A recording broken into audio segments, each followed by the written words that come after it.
শুভেচ্ছা সহ আমন্ত্রণ প্রত্যেককে। এটিএন সংলাপে আপনাদের সাথে আছি আমি আমিনুল মজলিস। দর্শক, আপনারা জানেন সমসাময়িক ও জনগুরুত্বপূর্ণ বিভিন্ন বিষয় নিয়ে আমাদের আলোচনা অনুষ্ঠান। নতুন আত্মপ্রকাশ করা দল এনসিপির নেতৃবৃন্দের ফেসবুক স্ট্যাটাস নিয়ে রাজনীতির মাঠ এখন বেশ উত্তপ্তই বলা যায়। আলোচনা চলছে নানামুখী। আওয়ামী লীগের পুনর্বাসন, রিফাইন্ড আওয়ামী লীগ, এগুলো নিয়ে যেমন আলোচনা চলছে, পাশাপাশি এই ফেসবুক স্ট্যাটাস নিয়েও রয়েছে নানা ক্রিয়া প্রতিক্রিয়া। তাদের নিজের দলের ভেতরে এবং অন্যান্যরাও নানা কথা বলছেন। এই বিষয়গুলো নিয়ে বিবৃতি আছে, পাল্টা বিবৃতি আছে। আমরা আজকে আলাপ করব। সঙ্গত কারণেই আমাদের আজকের আলোচ্য বিষয় এনসিপি নেতাদের ফেসবুক স্ট্যাটাস ও রাজনৈতিক পরিপক্কতা। এ বিষয়ে আলাপ করবার জন্য স্টুডিওতে রয়েছেন দুজন সম্মানিত অতিথি। আমাদের সাথে রয়েছেন সিনিয়র সাংবাদিক জনাব এম এ আজিজ এবং আমাদের সাথে রয়েছেন সুশাসনের জন্য নাগরিক সুজনের কেন্দ্রীয় সমন্বয়ক জনাব দিলীপ কুমার সরকার। আপনাদের দুজনকে অনুষ্ঠানে স্বাগত। প্রিয় দর্শক, আপনারা যারা অনুষ্ঠান দেখছেন, আশা করছি পুরো অনুষ্ঠান জুড়েই আপনাদেরকে সাথে পাবো। আপনাদের জ্ঞাতার্থে জানিয়ে রাখি, অনুষ্ঠানটি সরাসরি ফেসবুকে সম্প্রচারিত হচ্ছে। সেক্ষেত্রে facebook.com/ATN বাংলা অনলাইন এই লিঙ্কে ক্লিক করলে আপনারা অনুষ্ঠানটি দেখতে পাবেন। কথা না বাড়িয়ে আমরা চলে যাব মূল আলোচনায়। প্রথমেই জনাব এম এ আজিজ, আপনাকে দিয়ে আলোচনা শুরু করছি। আমাদের যে আজকের আলোচ্য বিষয় এনসিপি নেতাদের ফেসবুক স্ট্যাটাস ও রাজনৈতিক পরিপক্কতা। এই যে ফেসবুক স্ট্যাটাস, এগুলো নিয়ে নানামুখী আলোচনা হচ্ছে, আপনার মন্তব্য শুনবো। ধন্যবাদ আপনাকে। ছাত্ররা এখনো বুঝতে পারে নাই তারা একটা রাজনৈতিক দলের নেতা। কথা বলতেই পারে। আর্মি চিফের সাথে এই দাদা যদি অ্যাপয়েন্টমেন্ট চায় সুজনের, সে অ্যাপয়েন্টমেন্ট দিতেই পারে, কথা হতেই পারে। সেটা দ্বিপাক্ষিক কোনটুকু প্রকাশ করা যাবে, কোনটুকু প্রকাশ করা যাবে না, এই বোধ শক্তি উভয়েরই থাকা দরকার। কিন্তু ওনারা নিজেরা, যেটা আমরা নেত্র নিউজ যে ফাইনালি নিউজ করেছে, সমকালে ছাপা হয়েছে, অন্য পত্রিকা ছাপা হয়েছে, সেখানে দেখা গেছে তারাই অ্যাপয়েন্টমেন্ট চেয়েছে। সারজিৎ এবং হাসনাত আবদুল্লাহ চেয়েছে এবং মিলিটারি অ্যাডভাইজারের কাছে, আর্মি চিফের মিলিটারি অ্যাডভাইজারের কাছে বারবার অ্যাপয়েন্টমেন্ট চেয়েছে, অ্যাপয়েন্টমেন্ট পেয়েছে, কথা হয়েছে। সেখানে ফর্মালি ইনফর্মালি কি হয়েছে আমরা তো আসলে কেউ সাক্ষী নেই।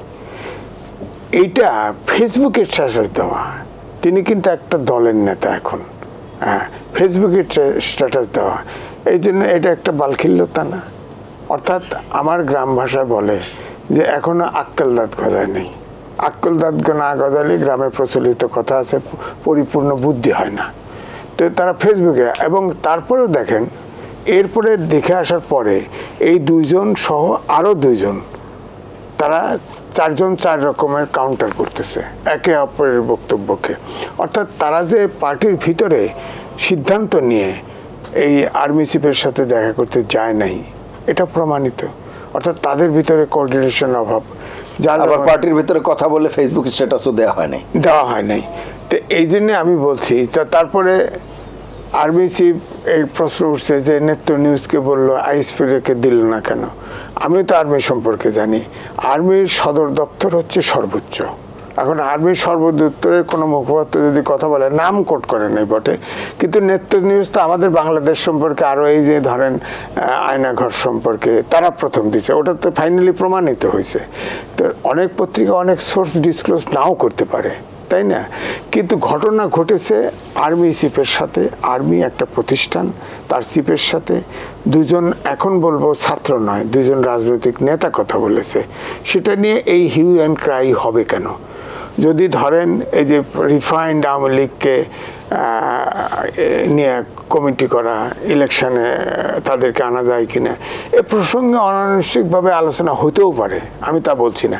কিন্তু শেখ হাসিনা তার, আপনি দেখেন ডয়েসে ফেলে আমি নিজে সাক্ষাৎকার দেখেছি, আরও প্রতিষ্ঠানে কয়েকজন আওয়ামী লীগের নেতা বলছে তো আমাদের প্রধানমন্ত্রী শেখ হাসিনা, তিনি এখান থেকে আমরা রাজনৈতিক দল চালাচ্ছি। কারা রিফাইন তারা মানে না তো। তাহলে এই প্রস্তাবটা কার? প্রস্তাবটা কে উত্থাপিত করছে? প্রস্তাবটা একটু গোলমেলে মনে হচ্ছে না? যেখানে বলা হচ্ছে রিফাইন্ড আওয়ামী লীগে যেমন সাবের হোসেন চৌধুরীর কথা বলা হচ্ছে, শিরিন শারমিন, আবার সাবেক যে মেয়র ফজলে নূর তাপস, তার কথা বলা হচ্ছে। তিনি তো শেখ পরিবার নিয়েই নাকি এত আলাপ আলোচনা। তাহলে জিনিসটা বিভ্রান্তি। রিফাইন বলতে কি বোঝায় আমি তা তো বুঝলাম না। রিফাইন মানে অপেক্ষাকৃত ক্লিন ইমেজ। তো তাপস নিয়ে তো ভয়ঙ্কর অভিযোগ আছে।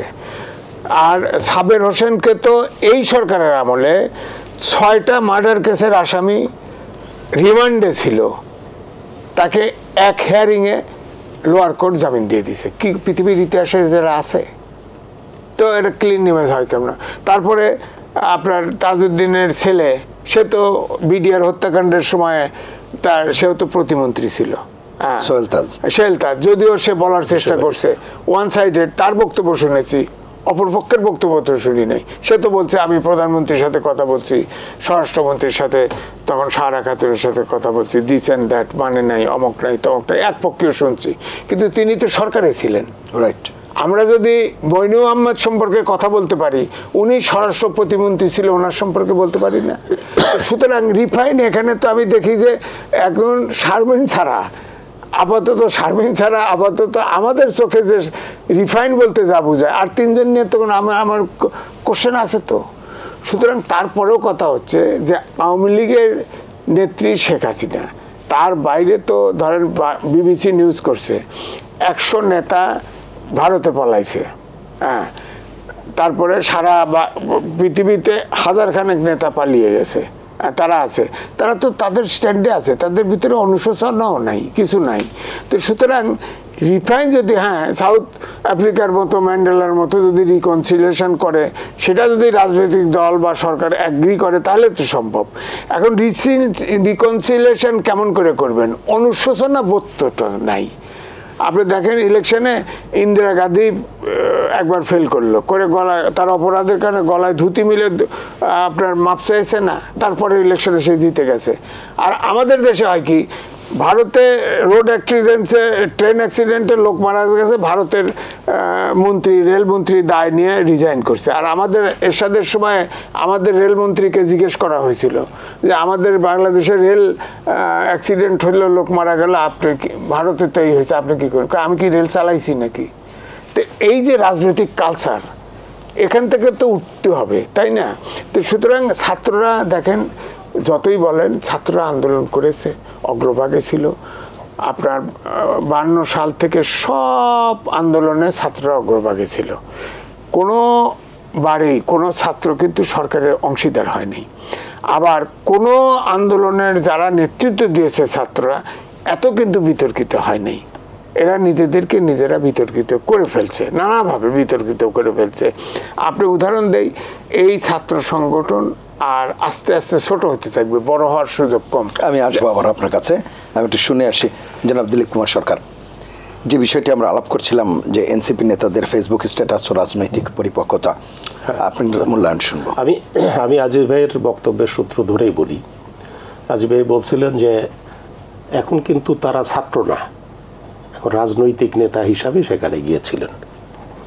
নতুন রাজনৈতিক দল, সাধারণত আমরা দেখি যে একটা রাজনৈতিক দল গঠন হয় সম আদর্শের কিছু মানুষকে নিয়ে, কিন্তু নতুন যে রাজনৈতিক দল এনসিপি যেটা গঠিত হয়েছে, তো এটা আদৌ সম আদর্শের মানুষদের নিয়ে এই নতুন দল সৃষ্টি হয়েছে কিনা এটা যথেষ্ট সন্দেহ আসছে।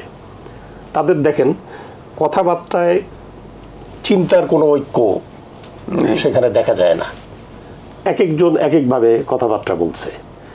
এই যে ফেসবুকের যে বিষয়টা আপনি আনলেন, এখানে আজিজ ভাই বলেছেন যে এখানে 4 ধরনের বক্তব্য চলে আসছে বিষয়টা নিয়ে।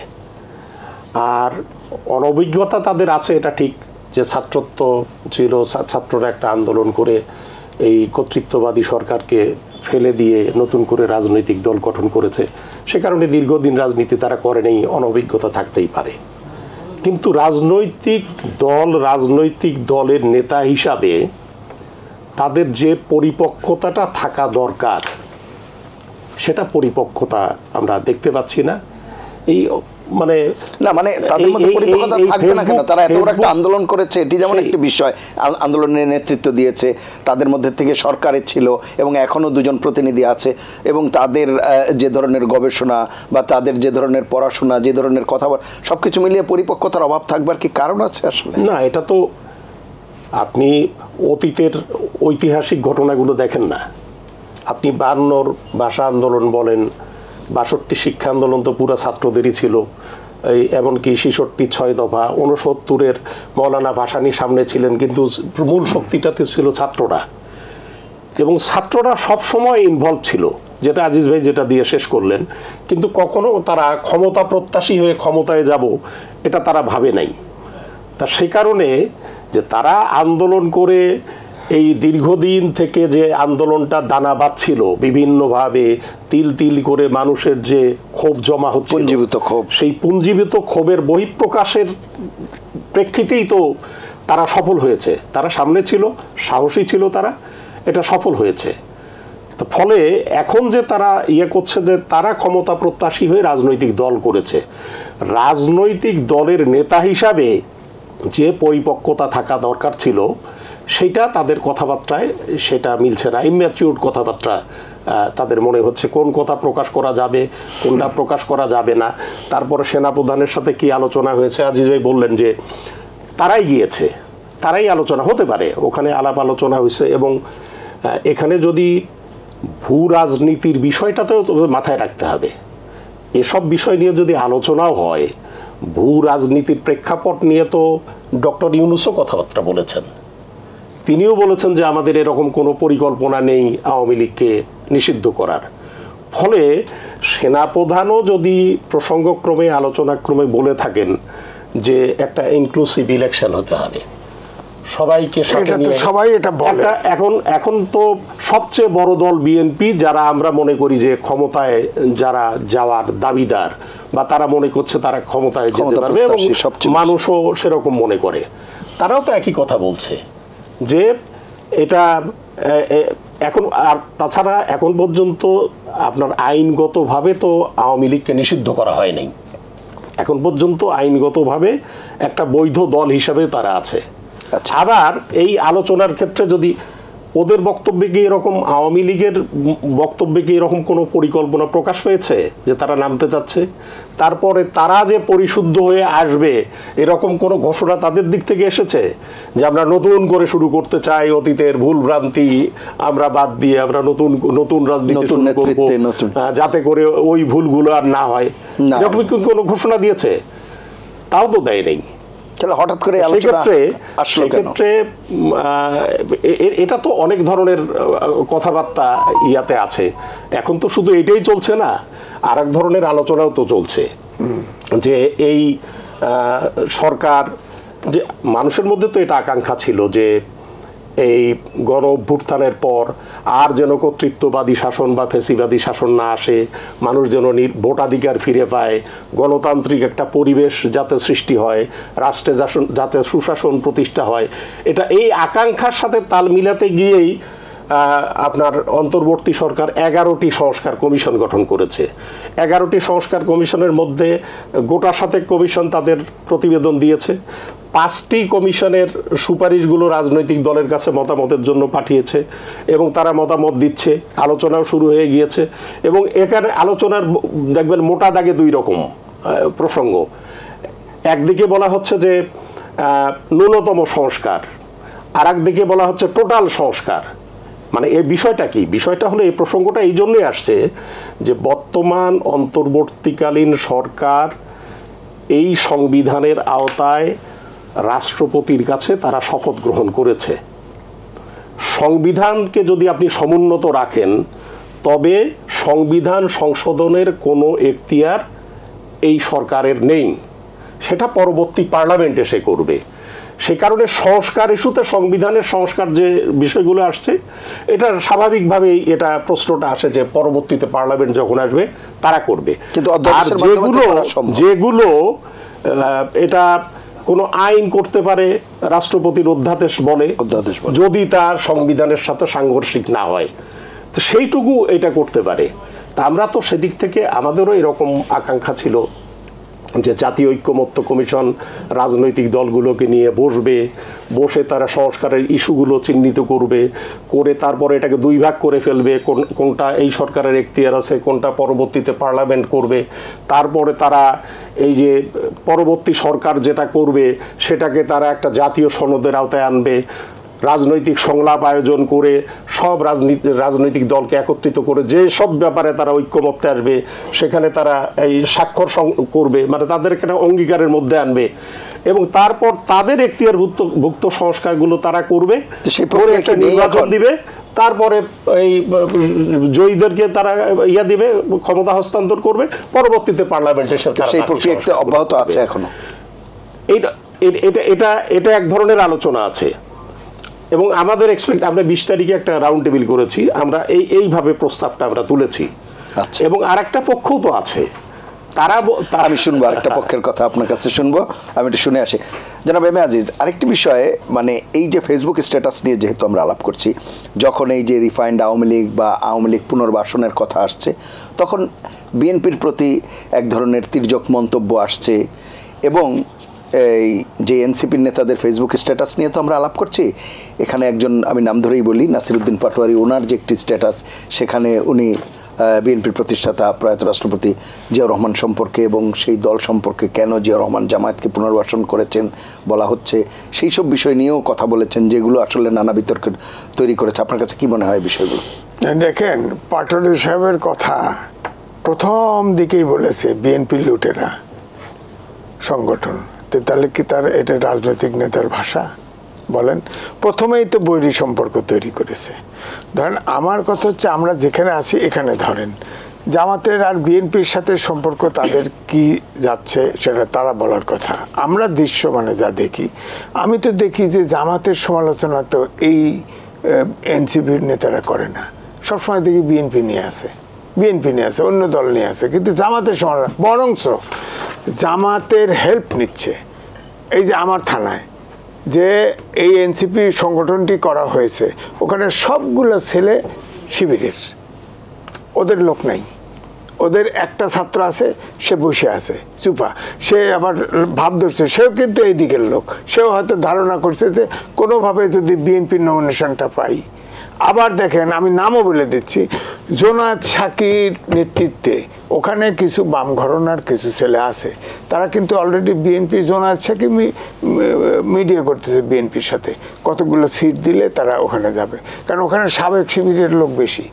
দাদা বললেন না, বিভিন্ন দলের আছে, যেমন এই যে সার্জিস কি, এই ছাত্রলীগের সব বিভিন্ন একটা লোকের, যখন ছাত্রলীগের, তো ছাত্রলীগ আছে, সাবেক আপনার শিবির আছে, বাম ঘরানার আছে, সব মিলে ঝিলেই আছে। হ্যাঁ, এটাকে দিয়ে একটা পার্টি করা, বলেন শুরুর ট্রেনিং। আমি যেটা বারবার বলি যে আমাদের দেশে 11 থেকে 12 প্রকার শিক্ষা ব্যবস্থা আছে এবং এদেরকে সবাইকে MA পাস পর্যন্ত সার্টিফিকেট দেওয়া হয়, বাংলা, ইংরেজি, আরবি, কওমি মাদ্রাসা, আলিয়া মাদ্রাসা মিলা।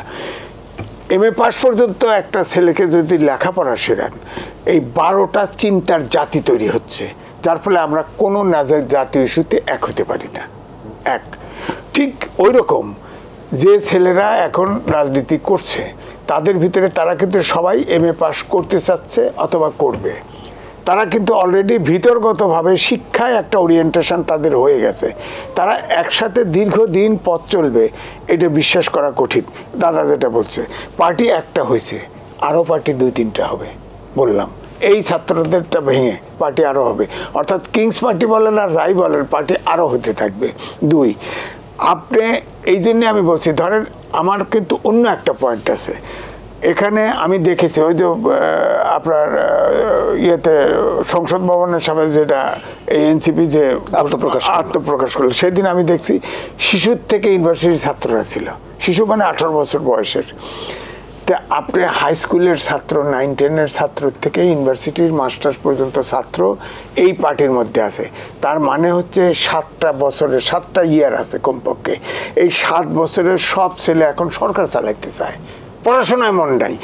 এই চতুর্থ শিল্প বিজ্ঞানের যুগে এই যে আপনার এই যে 7 বছরের শিক্ষা ব্যবস্থা ধ্বংস করে দেওয়া হলো, এই জাতিটা দাঁড়ায় থাকবে কিভাবে বলেন আপনি? সব অটোমেশনের যুগ, আমাদের দেশে রোবট মানুষের বিকল্প হয়ে কাজ করতেছে, দুটো গার্মেন্টস ফুল ফার্নিচার হাউসে রোবট কাজ করে দিচ্ছে। মানুষের বিকল্প রোবট, এটা লম্বা আলোচনা আছে। আমি বিদেশেও গেছি, সৌদি আরবে গেছি, ব্যাংককে গেছি, রোবট কাজ করতেছে, মানুষের কাজ রোবট করতেছে। অথচ আমাদের এই শিক্ষা ব্যবস্থা এখন যেটা প্রচলিত, খালি ঘরে ঘরে ইউনিভার্সিটি বানাও, এটা তো সার্টিফিকেট বগলে নিয়ে তাবিজ করে ঘুরে বেড়ানো ছাড়া বিশ্বে কোথাও কাজ নাই। এই শিক্ষা নিয়ে দেখেন সংস্কার কমিশন করছে 11টা, এখানে শিক্ষা নেই, শিক্ষা নেই। অথচ আগামী দিনে উচ্চ মনের আপনার শিক্ষা ছাড়া এই দেশ টিকে রাখা সম্ভব না। আমাদের 1.5 কোটি লোক বেকারে বিদেশে আছে, এই 1.5 কোটি লোক আগামী 10 বছরের ভিতরে একটাও নেবে না কেউ, যদি আপনি এই বিজ্ঞানের যুগের সাথে আপডেট না করতে পারেন। Computer, data science, IoT, IT এগুলোর পেছনের ডাক্তার। আর কম্পিউটার অনেক দেশে তো এখন রোবট অপারেশন করতেছে, ডাক্তারের দরকার। ডাক্তার হলে তার ব্যাকে প্রোগ্রাম দিবে কম্পিউটারকে। আমাদের একটা টেলিভিশনে আপনি দেখলেন না, আইটি ইন্টেলিজেন্ট, আর্টিফিশিয়াল ইন্টেলিজেন্সে খবর পড়ছে না? কিন্তু একটু বাংলাদেশে যেহেতু এই টেকনোলজিতে আপডেট নাই, এটা খুব খরচ, এই জন্য পিছিয়ে গেছে, একবার শো করে আর করতেছে না। কিন্তু এই যে ধরেন এই যে আমরা কত, এটা তো এই টেলিভিশনগুলো তো একসময় হয়ে যাবে, আপনি শুনলে আবদ্ধ হবে। আমি সায়েন্সের ছাত্র, আমি লিখেছি এবং বিরাট লেখাও ছাপা হয়েছে। এই দিন আসতেছে যখন আপনাকে বৃষ্টির দিনে কবেন যে আমি খিচুড়ি খাবো, ওই চুলাকে বলে রাখবেন, ও আপনার জন্য খিচুড়ি পাক করে রাখবে, ভাবতে পারবেন না। মানে বিজ্ঞানের উৎকর্ষতা এমন জায়গায় চলে যাচ্ছে, সেই জায়গায় ছাত্ররা তাদের মানে পাঠ্যপুস্তক বা তাদের সেই জায়গা বাদ দিয়ে তারা যেটুকু শিক্ষা আছে এটার ব্যাপারে আন্তরিক না, সরকার চালানোর ব্যাপারে সব লাগাই দিছে। ডক্টর মোহাম্মদ ইউনূস সব সরকার চালানো ব্যস্ত করে দিচ্ছে। দেশটা চলবে কিভাবে বলেন আপনি? শিক্ষার দিকে এই 7 বছরের 7টা ব্যাচ নষ্ট করে দিল। তো এরা তখন ইলেকশন করবে, তো জাতীয় ইলেকশন, আপনি শিওর থাকেন ওই আমিডামির নির্বাচন হয়ে বড় বড় নেতাদের দিয়ে 3টে কিংস পার্টি করছে না, 300 সিটেই কিন্তু প্রার্থী হয়েছিল গড়ে, এর না হোক ওর, একটারও জামানত থাকে নাই। এই ছেলেদেরও তাই হবে এবং এরা সবাই ফ্রাস্ট্রেটেড হয়ে সমাজের বোঝা হয়ে যাবে। আপনি দেখেন উশৃঙ্খল হয়ে যাবে তারা। এই অর্থাৎ এই 7 ব্যাচে এই ছাত্ররা উশৃঙ্খল, সমাজটা চলবে কিভাবে বলেন? দেশটা চলবে। ভাই আরেকটি বিষয় যেটি মানে আওয়ামী লীগের নিষিদ্ধের বিষয়ে যেই প্রসঙ্গটি আসছিল, এখানে সেনাপ্রধানের প্রতি যে পরিমাণ মানে তির্যক মন্তব্য করা হয়েছে, মানে যত বিষোদ্গার করা হচ্ছে, ইভেন এখনও করা হচ্ছে বিভিন্ন জায়গা থেকে, যেটি করা, প্রধান উপদেষ্টা নিজেও তো নিষিদ্ধের ব্যাপারটি বলেছে যে নিষিদ্ধের কোনো পরিকল্পনা নাই। সে পরিমাণ মানে তা এসেছে কিনা তার প্রতি মানে মন্তব্য, যেরকম ঢাকা ইউনিভার্সিটিতে আমরা দেখেছি যে আন্দোলন বলি বা তাদের নিয়ে বিক্ষোভ, সেরকম কোনো কিছু সেখানে হয়নি প্রধান উপদেষ্টার বক্তব্যের পর।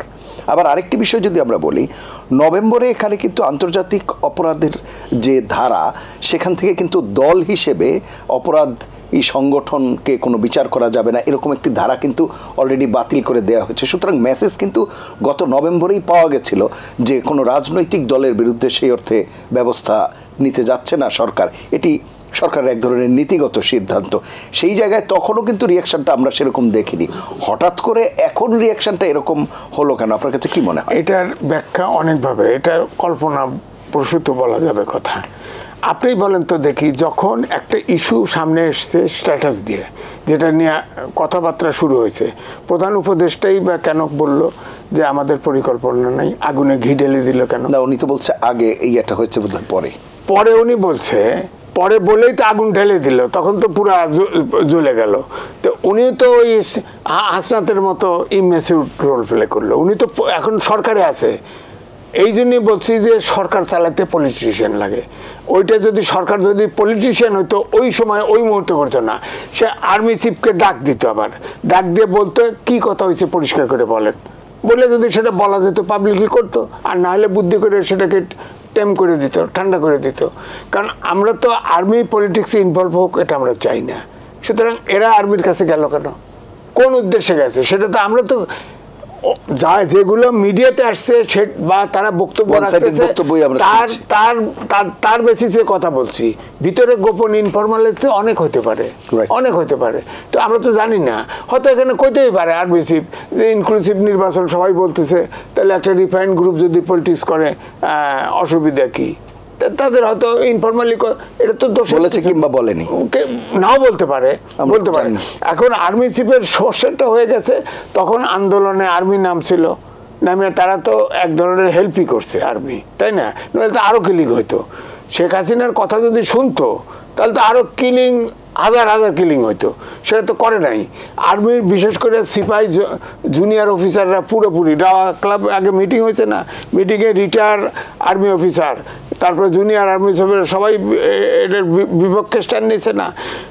বাংলাদেশে না ঐতিহাসিক যে আপনার মিরপুর ডিওএসএস ফ্যামিলি সহ আর্মি অফিসাররা মিছিল করছে, যে জনতার পক্ষে, ছাত্র জনতার পক্ষে। হ্যাঁ, তো সুতরাং এছাড়া উনি আবার ওই আগের ফ্যাসিস্টের আত্মীয় আছেন, এই জন্য ওনার খালি পায়ে পায়ে দোষ আর কি। এখন উনি ভালো কথা চাইলে একটা গুরুত্বপূর্ণ ভূমিকা রেখেছেন। হ্যাঁ, কিন্তু এই যে ভূমিকাগুলো যে রাখছে এগুলো কিন্তু বিবেচনা না এনে তার কাছে দেখা।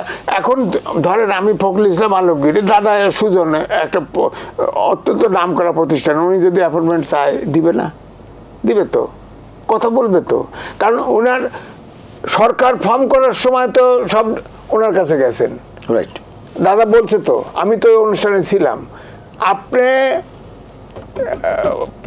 এই প্রেসিডেন্টের কাছে সংবিধান সমুন্নত রাখতে ওত নিলেন, আপনারা যে এখন সংস্কারে হাত দিচ্ছেন বিদেশিদের দিয়া, আপনার ওত ভঙ্গ হয়েছে না? সরকার আছে যদি ধরেন, আমি যদি প্রশ্ন করি ওত ভঙ্গ হয়েছে মানে তারা নাই। এই সবগুলো ওত নিয়েছিল, এই উপদেষ্টা পরিষদ সবগুলো ওত নিয়েছে তো এই প্রেসিডেন্টের কাছে সংবিধান সমুন্নত রাখার জন্য। এখন সংবিধানে হাত দিছে, সংবিধান মানেই না, নতুন করে সংবিধান, তার জন্য আবার আলাদা করতে হবে, গণপরিষদ করতে হবে। তো এগুলোতে আমি তো আগামাতা কিছু বুঝতেছি না। আমি একটু শুনে আসি, দাদার কাছে শুনবো। জনাব দিলীপ কুমার সরকার যেটি বলছিলেন ভিন্ন আলোচনা। হ্যাঁ, ভিন্ন আলোচনা মানে ওটার সাথে সংযুক্ত করেই করি যে আপনি যেটা প্রশ্ন করছিলেন যে এই সময় এটা কেন, এই সময়টা কেন, মেসেজ তো অনেকগুলো পেয়ে গিয়েছিল আগে থেকে। প্রথমত যে আমরা তো আগে থেকেই লক্ষ্য করছিলাম যেটা, যে এই এনসিপির পক্ষ থেকে, বৈষম্য বিরোধী ছাত্র আন্দোলনের পক্ষ থেকে, এমনকি জামাতের পক্ষ থেকেও আমরা দেখেছি যে কথাগুলো আসছিল যে এখানে সংস্কার আগে হতে হবে, সরকার নির্বাচন হতে হবে, তারপর জাতীয় নির্বাচন। আর ইয়ের ক্ষেত্রে, এই ছাত্রদের ক্ষেত্রে, এনসিপির ক্ষেত্রে তাদের কথা আরও ছিল যে বিচারটা শেষ করতে হবে, তারপরে এই সংস্কার, স্থানীয় সরকার নির্বাচন, জাতীয় নির্বাচন, গণপরিষদ। অনেকেই মনে করে, হ্যাঁ, এবং এই সংস্কারের ক্ষেত্রেই তারা যেটা বলছে যে সব সংস্কারই এই সরকার করবে, এবং নির্বাচন যেটা হবে, প্রথম নির্বাচন হবে গণপরিষদ, প্রথমে নতুন করে সংবিধান রচনা হবে, তারপর অথবা একই নির্বাচন হবে, প্রথমে তারা গণপরিষদ হিসাবে দায়িত্ব পালন করবে, তারপর তারা সংসদ সদস্য হিসাবে দায়িত্ব পালন করবে। এইটা একটা দিক। আরেকটা হলো যে তারা নতুন দল যেহেতু করেছে, নতুন দল করার, দলটা তো গোছানোর ব্যাপার আছে, তারা 300 কনস্টিটিউয়েন্সিতে প্রার্থী দিতে চায়, দিতে হবে, তা সারা দেশে তার তো সংগঠনটাকে গোছাইতে হবে। এদিকে রেজিস্ট্রেশন প্রক্রিয়া আছে, তাদের অ্যাপ্লাই করতে হবে, রেজিস্ট্রেশনের মানে এখন পর্যন্ত নিবন্ধনই হয়নি, ফুলফিল করতে হবে, তারপর রেজিস্ট্রেশন পেতে হবে, তাদের জন্য সময় দরকার। এবং তাদের জন্য যেহেতু এই সময় দরকার, তা সে কারণে মানে ইয়েটার ক্ষেত্রে অনেকেই মনে করেন যে একটা অচলাবস্থা সৃষ্টি যদি হয়, আইন শৃঙ্খলা পরিস্থিতিও যদি আরও হয়, তখন অন্তত এই যুক্তিতে, যেমন এর আগে তো তারা বলেছে যে পুলিশ যে অবস্থায় আছে, এই অবস্থায় রেখে এই মুহূর্তে নির্বাচন সম্ভব না, যে তখন হয়তো করতে, যে এখন একটা অচল অবস্থা দেখা দিয়েছে, স্থিতিশীলতা না আসলে নির্বাচনটা করা যাবে না। এটাও হতে পারে, এটা হলেও হতে পারে। আর আজিজ ভাইকে যেটা আপনি প্রথম মানে যে প্রশ্নটা করেছিলেন নাসিরউদ্দিন পাটোয়ারি স্ট্যাটাস সম্পর্কে, হ্যাঁ, এটা একেবারে আমি আজিজ ভাইয়ের মতো বলবো না, আমার অবস্থান থেকে আমি যদি বলি যে এটা এই অভিযোগ তো আছে যে ৭১-এর পরাজিত শক্তিকে পুনর্বাসিত করা জিয়াউর রহমান সম্পর্কে, এটা যেমন আগে আছে। আবার সাম্প্রতিককালে আমরা দেখছি যে বিএনপির মূল নেতৃত্ব, তাদের বক্তব্য কিন্তু বেশ নমনীয়, পরিপক্কতা এটা দেখা যাচ্ছে। কিন্তু আমরা যেটা খবর পাচ্ছি যে তৃণমূলের যে নেতৃত্ব আছে, কর্মী আছে, তাদেরকে নিয়ন্ত্রণে রাখা, বিশেষ করে দখলদারিত্বের অভিযোগগুলো উঠেছে, চাঁদাবাজির অভিযোগগুলো উঠছে, এইগুলো ঠিক আছে, আবার ব্যবস্থা নেওয়া কিন্তু মনে হচ্ছে যে এরা ইন্টেনশনালি বিএনপির কথাটা বেশি করে প্রচার করতে চাচ্ছে। কেন? যে বিএনপির সম্ভাবনা আছে আপনার এরপরে যদি নির্বাচন হয় সরকার গঠন, এটা এরকম মানুষ মনে করে। তা সেক্ষেত্রে বিএনপি যদি না থাকে তবে কে? আমরা কাদের দেখছি? একসময় বিএনপির সাথে জোটে যারা ছিল, জামাতে ইসলামী, তারা ঘোষণা দিয়েছে যে তারা আলাদাভাবে তারা নির্বাচন করবে। এবং বাজারে তো এরকম কথাও আছে যে ওই জামাত, নতুন দল, এগুলো মিলে ভবিষ্যতে কোনো কোয়ালিশন করে, মোর্চা করে আনা যায় কিনা, এই বিষয়গুলো আছে। আপনি লক্ষ্য করে দেখবেন যে তাদের এই মানে নতুন দলের নেতৃবৃন্দ যারা, তাদের বক্তব্যে অনেক ধরনের মানে বক্তব্যে অপরিপক্কতা পায়। তার মধ্যে একটা দেখবেন যে অনেক সময় দেখবেন যে প্রচণ্ড দাম্ভিকতা, প্রচণ্ড অহংবোধ। আওয়ামী লীগ মানেই ফেসিবাদ এমন তো না, আচরণে তো আমিও ফেসিবাদী হয়ে যেতে পারি আমার আচরণ দিয়ে। সেক্ষেত্রে এই লক্ষণগুলো প্রকাশ পায়। আবার দেখবেন যে তারা ৭১-এর মহান মুক্তিযুদ্ধ, সেটাকে কিন্তু তারা ৭১-এর উপরে বরং স্থান দিতে চায় ২৪-কে। ৭১-কে ছোট করে দেখার প্রবণতার একটা দেখি। আবার ৭১-এ পরাজিত শক্তি যেটা, সেটা পাকিস্তানি হোক আর জামাতে ইসলামী হোক, তাদের সাথে তাদের কিন্তু একটা মানে সখ্যতা আমরা দেখি। এই বিষয়গুলো আছে। আরও এই তারা যখন নতুন করে মানে দল গঠন করে, তখন সরকারের আশীর্বাদ পুষ্ট কিনা, এই প্রশ্নগুলো সেক্ষেত্রে আসছে। এবং সরকারের আশীর্বাদ পুষ্ট যদি হয়, তারা কিছু কিছু সুবিধা পেতে পারে। কিন্তু ওই যে আজিজ ভাই বললেন যে এদেশে কিন্তু কিংস পার্টি এরিয়াটাকে মানুষ খুব একটা ভালোভাবে নেয় না। এবং সত্যি সত্যি যদি সরকারের পৃষ্ঠপোষকতা থাকে এই নতুন দলের প্রতি, তবে আগামী নির্বাচন নিয়ে আমরা আমাদের যেটা আকাঙ্ক্ষা, একটা অবাধ, নিরপেক্ষ, সুষ্ঠু নির্বাচন, এই নির্বাচনটি নিয়েও প্রশ্ন উঠতে পারে। কেননা এই দেশে যারা নির্বাচন কন্ডাক্ট করে, জনপ্রশাসনের লোকজন, আইন শৃঙ্খলাকারী রক্ষাকারী বাহিনীর লোকজন, তারা সরকারের দৃষ্টিভঙ্গি, সরকারের মনোভাব এ অনুযায়ী অ্যাক্ট করে। এবং এরকম যদি হয়, সেক্ষেত্রে এই নির্বাচনও প্রশ্নবিদ্ধ হতে পারে। আমি আসবো আবার আপনার কাছে। জনাব এম এ আজিজ, এই যে তাদের বক্তব্য সম্পর্কে বলছিলেন জনাব দিলীপ কুমার সরকার, যে তাদের বক্তব্যগুলো আসলে যেটি ৭১-কে অন করা হচ্ছে না, ২৪-কেই সামনে আনা হচ্ছে বেশি, কিংবা অপরাপর রাজনৈতিক দল, তাদের প্রতি যে শিষ্টতা বিবর্জিতই যদি আমরা বলি, সেই ধরনের মানে বক্তব্য, অহংবোধ, সেই বিষয়গুলো কীভাবে দেখছেন? দেখার বিষয় না, এটা প্রমাণ আছে। যেদিন এনসিপি আত্মপ্রকাশ করে, সেদিন কিন্তু দুটো ভিডিও দেখানো হয়েছে ওইখানে, ওপেনিং অনুষ্ঠানে। সেখানে ১৯৪৭ সালকে খুব হাইলাইট করা হয়েছে, ৭১ সালকে গৌণ করে দেখানো হয়েছে, আর ২৪ সালকে হাইলাইট করা হয়েছে। ওখানে কিন্তু দেখানো হয়েছে, আর একটা দেখানো হয়েছে যে আন্দোলন সংগ্রামের বিষয়। তো এটা তো ডকুমেন্ট। এটা তো ধরেন যারা আমরা বলবো, আমরা যারা মোটামুটি প্রবীণ, যারা মুক্তিযুদ্ধে ছিলাম, আমরা মুক্তিযুদ্ধে অংশ নিয়েছি, ৭১ নিয়ে, সংবিধান নিয়ে, আপনার সংবিধান যেটা আছে সংস্কার করেন, আপাত মস্তক সংস্কার করেন, মানি না, দেশের নাম বদলায় ফেলাবো, এটা কেমন কথা? আপনি আমেরিকান সিটিজেন দিয়ে সংবিধান চেঞ্জ করতেছেন, এটা মানবেন কিভাবে?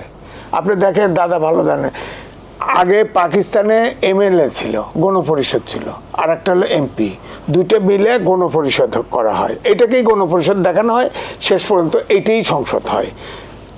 এখন পর্যন্ত সমালোচনা ছিল, আমরাই করছি, যে ওটা তো পাকিস্তানের এমপি ছিল, তাদেরকে দিয়ে আমাদের সংবিধান করা হয়েছে, দেশ শুরু করছে। হ্যাঁ, এটা ঠিক হয় নাই। এখন তো আপনি যদি গণপরিষদ এখন করেন, তো ৭১ সাল থেকে বাংলাদেশ কোথায়? নতুন করে আপনার সংবিধান লিখবেন, প্রশ্ন উঠছে না? তাহলে আগের সংবিধান নাই, আগে ভ্যাকুয়াম দেশ ছিল না? বাংলাদেশের নাম চেঞ্জ করে ফেলবেন, বাংলাদেশ নাম, এটা কেমন কথা? বাংলাদেশ কি 24 সালের যে ছাত্র জনতার অবদান এবং জীবনদান, এটাকে ছোট করে দেখি না, কিন্তু 71-এর ধারের কাছে নাই এটা। এই যে দাদা তো অবশ্যই দেখছে, 71-এর ধারের কাছেও নাই ওই আন্দোলন, এই আন্দোলন। ছাত্ররা অকাতরে জীবন দিয়েছে, এতে কোনো সন্দেহ নেই। ওইভাবে মুক্তিযুদ্ধের সময় এরকম হাজার হাজার লাখ লাখ জড়ো হয়ে বুকে গুলি দেওয়ার সুযোগ, ওরকম সিচুয়েশন তৈরিও হয় নাই, জীবনও দেয় নাই। কিন্তু লোক তো এর অনেক অনেক গুণ বেশি করছে, অনেক নারী ধর্ষিত হয়েছে, অনেক স্থাপনা ধ্বংস হয়েছে, পাকিস্তানিদের সাথে কত লড়াই হয়েছে। আপনার সেটাই ইতিহাস, বাংলাদেশ সৃষ্টি হয়েছে। ভুল থাকতে পারে, ভ্রান্তি থাকতে পারে, অমক ঘোষণা দিছে, তমক ঘোষণা দেয় নাই, অমকের এই ব্যর্থতা, অমকের ব্যর্থতা, আওয়ামী লীগের কোনো নেতা মারা যায় নাই, আওয়ামী লীগের কোনো ছেলা মারা যায় নাই, মুক্তিযুদ্ধ হয়েছে, এসব বিতর্ক আপনি করেন। কিন্তু দেশটা তো তৈরি হয়েছে, দেশটা তো তৈরি হয়েছে। এই দেশ আপনি মানবেন না, গণপরিষদ করবেন, এটা তো এই দেশের অর্ধেক লোক মানবে না। তো আবার বলে আমরা ছাত্ররা এত %, সুতরাং আমরাই সব। বাইরে আমার ফ্যামিলিতে 80 জন মেম্বার, 80 জন, তার ভিতরে ভোটার আছে 40 জন। আমি তো একেবারে গর্ব করে বলতে পারি এই 40 জনের একজন আমার কথার বাইরে ভোট দিবে না। এখানে ইয়াং আছে, ছাত্র আছে, তো ছাত্র আছে। তো আপনি বলেন ছাত্র মানে কি? ছাত্র থাকলেই সব এনসিপি, ছাত্র থাকলে, অর্থাৎ আমি বলছি ছাত্র থাকলেই সব এনসিপি, কথাটা ঠিক না, এই ধারণাটা ভুল। এখনো বাংলাদেশের যে রুটের কালচার, এটা এখনো বিভিন্ন ছাত্র দলের তো ছাত্র সংগঠন আছে, তারা তো নিশ্চয়ই আর এনসিপি হয়ে যাবে না। না, দলেরটা আছে, ধরেন আমি ধরে নিলাম এরা নেই, যারা এখন এনসিপি করছে ধরে নিলাম যে দলেরই থাকুক, ধরেন তাদের মগজ ধোলাই হয়ে এক হয়ে গেছে, ধরে নিলাম। এর বাইরে এই কয়েকজন কি বাংলাদেশের তরুণ? বাংলাদেশের তরুণ 20% তরুণ আছে, কম সংখ্যা, কম নাকি? এরা তো গার্জিয়ানরা এদেরকে মেনটেন করে। আমি তো বললাম আমার ফ্যামিলিতে 20 জন ছোট আছে, আমি যা খবর তাই শুনবে, যা বলবো তাই শুনবে। আমি তো এখন বাংলাদেশের রেটিংয়ে 100টা পার্টি থাকলে আমি তো নিজের ফ্যামিলির ভাই বোনের ফোলাফান দিয়ে আমি পার্টি করে আমি তো 4-5 নাম্বার পার্টি হইতে পারি। আমি ঢাকা শহরে সব থাকে, আমি প্রত্যেক সপ্তাহে শুক্রবারে বা অমুকবারে তোরা প্রেস ক্লাবে আসবি, সামনে আসবি, ফুটপাতে দাঁড়ায় যাব, আমি একক বক্তা, তোরা এসে মিটিং করে চলে যাবি। তা আমার তো সম্ভব। এখন তো দেখা যায় 10-12 দল করে, সামনে 15 জন খাড়া থাকে, 10 জন খাড়া থাকে। সুতরাং এইটা সমাধান না, সমাধানটা হচ্ছে যে তাদেরকে আপনাকে বিবেচনা করতে হবে।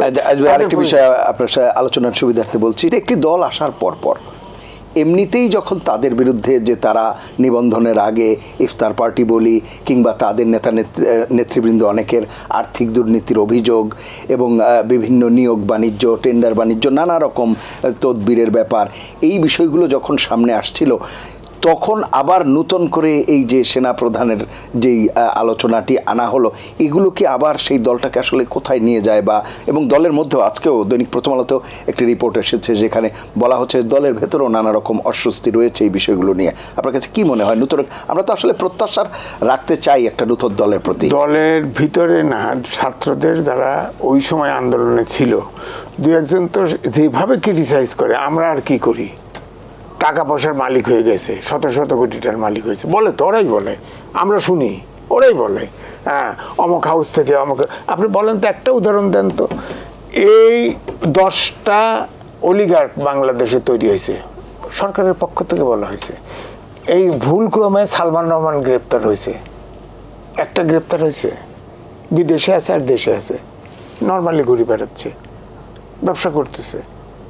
তারা তো লুটতরাজ করে নাই, খুন করছে, গুম করছে, রেপ করছে, কি করে নাই? তারা তো ব্যবসা করে খাচ্ছে, সিন্ডিকেট করতেছে। আপনার চিনি আনে, চিনির তেল আনে সমুদ্রে লাইটারে ভাসতে থাকে, আনলোড করে না। হ্যাঁ, আপনি আর একটা ওই যে আকিজের ছেলেরে কমার্স মিনিস্টার বানাইলেন, সে তো ছাত্র হত্যা মামলার আসামি ছিল। সে বলে যে তাকে প্রশ্ন করলে ছিল, হ্যাঁ তার সেও ছিল, তার ভাইকে জিজ্ঞেস করলে আমার লয়ারকে বলবো দেখতে। হ্যাঁ, উনি আসার পরে কি হয়েছে? তেল নাই, সবেন তেল খুচরা মার্কেটেও নেই। তো সুতরাং আপনি বলেন সরকার যখন দায়িত্ব দিয়েছে, সরকার যখন দায়িত্ব নিচ্ছে করলে তো হবে না, আমরা শিখতেছি, আমরা বুঝতেছি সরকার যে জায়গায় আসছে, যে সময় ক্ষমতা নিছে, বোঝা অবজান নাই। ধরেন আমি বলি, এই যে আপনি ডিসি পদায়ন করলেন, অসন্তোষ ক্যাডারের ভিতরে 26টা ক্যাডার আছে, আপনার প্রশাসন ক্যাডার থেকে সব ডিসি বানাই দিলেন। হ্যাঁ, আপনি ওই 25টা ক্যাডার আপনি ওখান থেকে কিছু নিতে পারতেন না। একটি বিষয় খুব সংক্ষেপে একটু তাহলে আলাপ করে নেই, সেটি হচ্ছে যে তাহলে আপনার কাছে কি মনে হয় এই যেটি এখন সন্দেহ করা হচ্ছে, সেই সন্দেহ কি মানে খুব বেশি আরও জোরালো হয় কিনা, বা সেই প্রশ্নই সামনে আসে কিনা যে জাতীয় নির্বাচনের প্রসঙ্গ যখনই আসে তখন একবার স্থানীয় নির্বাচন সামনে চলে আসলো এবং ওই বাধা যখন বা ওই বিতর্ক শেষ হলো, তারপর গণপরিষদ, এরপরে সেকেন্ড রিপাবলিক, এরপর জুলাই চার্টার, এরপর এখন আসছে আওয়ামী লীগ পুনর্বাসন, মানে এগুলো ইস্যু এসে এসে কি জাতীয় নির্বাচন বিলম্বিত হওয়ার এক ধরনের প্রবণতা তৈরি হচ্ছে? সুজন বদরুল আলম ভাই আবার নির্বাচন ব্যবস্থা কমিটির কমিশনার, উনি ক্লোজলি ওনারা মনিটর করে, আপনারা আমার চাইতেও। উনি কি হলফ করে বলতে পারবেন নির্বাচনটা ডিসেম্বরে হবে বা 3 মাস পরে হবে? সব সময় কথা বলে মে দিয়া, হতে পারে, হতে পারে, কখনো বলে না হয়। রাজনৈতিক দলগুলো রোড ব্যবসায় আপনি সময় হাতে বাড়ায় নেন, তাদের সাথে আলাপ করেন। আপনি দেখেন সংস্কার কমিশন করছে, রাজনৈতিক দলের সাথে সম্পর্ক নেই। আবার তারা নিজেরা ওই যা কমিশনের যে রিকমেন্ডেশনগুলি আসছে সেগুলো একসাথে করিয়া এমসিকিউ কোশ্চেন পাঠাই দিছে ছাত্রদের রাজনৈতিক দলের কাছে, এইটা কতটুকু একমত নাকি হাফ অফমত এমন টিক দেন। এমসিকিউ কোশ্চেন এতটা রাজনৈতিক দলকে অবজ্ঞা করবে 21 জন ব্যক্তি যারা এনজিও আর প্রফেশনাল, এরাও তো বিতর্ক আছে, এদের নিয়েও তো বিতর্ক আছে। এত অবজ্ঞা, দেশটা তো রাইট ওয়েতে শেষ করা উচিত। তাদের ভাবা উচিত অন্তর্বর্তীকালীন সরকার একটা সময়ের জন্য তারা আলটিমেটলি নির্বাচন কমিশনের নেক্সট ইলেক্টেড গভর্নমেন্টের হাতে ক্ষমতা হস্তান্তর করবে। ওনারা সকল দায়িত্ব নিতে গেছে কেন? ওনাদের তো এই ম্যান্ডেটও নাই। ওনাদের দায়িত্ব মিনিমাম সংস্কার করে নির্বাচনটা দিয়ে ওনারা যার যার কাছে বিদায় হোক। জি, জনাব দিলীপ কুমার সরকার, যে প্রশ্নটি করছিলাম জনাব এম এ আজিজকে, যে এই যে একের পর এক নির্বাচনের সামনে, মানে নির্বাচনের কথা আসলেই নানান রকম সংস্কার বলি, সেকেন্ড রিপাবলিক বলি, গণপরিষদ নির্বাচন, স্থানীয় নানান বিষয় চলে আসছে, এখন আসছে রিফাইন্ড আওয়ামী লীগ, মানে কি মনে হচ্ছে তাহলে? এটা জনমনে এরকম একটা ধারণা আছে যে এরা সময় চায়, এই ছাত্রদের নেতৃত্বে গঠিত যে নতুন দল, তারা সময় চায় এবং তারা নির্বাচনটা আরও পরে হোক সেটা চায়। জনমনে এরকম ধারণা আছে যে নির্বাচনকে বিলম্বিত করার জন্য এই প্রচেষ্টা হলেও হয়ে থাকতে পারে, এটা জনগণের মধ্যে এরকম একটা ধারণা আছে। তবে আপনি যেহেতু আজকের আলোচনাটা এই যে এই দল নিয়ে শুরু হয়েছিল এবং ফেসবুক পরিপক্কতার যে বিষয়টা, এটা ঠিক যে এখানে কিন্তু দীর্ঘদিন থেকে প্রথমত যে দ্বিদলীয় ধারার কথা বলা হচ্ছিল, যে আওয়ামী লীগ বিএনপি দ্বিদলীয় ধারা, এখন অবশ্য জামায়াত আলাদা হয়ে গিয়েছে, ইসলামিস্টরা হয়তো আলাদা ধারা হিসাবে হবে কিনা।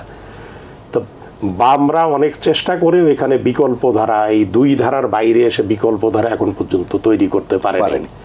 তা সেক্ষেত্রে মানুষের মধ্যে এরকম একটা আকাঙ্ক্ষা থাকতেই পারে যে বিকল্প তৈরি হোক। এখানে তারুণ্য নির্ভর একটা দল যখন সৃষ্টি হয়েছে, তখন কিন্তু তারা যদি রাজনীতির ব্যাকরণ, রাজনীতির পরিভাষা এটা বুঝে একেবারে রাজনৈতিক দলের মতোই আচরণ করে সামনের দিকে এগিয়ে যেত, তবে হয়তো এরাই ভবিষ্যতে একটা বিকল্প শক্তি হিসাবে দাঁড়ানোর একটা সুযোগ ছিল। কিন্তু শুরুর দিকেই যে নেতিবাচক প্রবণতাগুলো আমরা দেখছি, যে সীমাবদ্ধতাগুলো দেখছি, এটা থেকে যদি তারা উতরিয়ে উঠতে না পারে তবে হয়তো সেই সম্ভাবনাটা আমরা দেখতে পাবো না। তা আমার আশাবাদ থাকবে যে তারা সত্যিকার অর্থেই নিজেদেরকে রাজনৈতিক দলের নেতা মনে করুক, আচরণটা সেরকম করুক, এবং মনে রাখতে হবে যে আমরা এই দেশের মানুষ গণ অভ্যুত্থানের পর কর্তৃত্ববাদ ফেসিবাদ চায় না, সেটা তাদেরকেও মনে রাখতে হবে। Right. কারো আচরণই যেন এই ফেসিবাদী বা কর্তৃত্ববাদী লক্ষণগুলো স্পষ্ট না হয়। জি। হ্যাঁ, এই অসংখ্য ধন্যবাদ আপনাদের দুজনকে অনুষ্ঠানে অংশ নেওয়ার জন্য। প্রিয় দর্শক, এই ছিল আজকের এটিএন সংলাপ। পরবর্তী অনুষ্ঠান দেখার আমন্ত্রণ জানিয়ে বিদায় নিচ্ছি। সবাই ভালো থাকবেন, সুস্থ থাকবেন। আশা করি এটিএন বাংলার সঙ্গেই থাকবেন। আল্লাহ হাফেজ।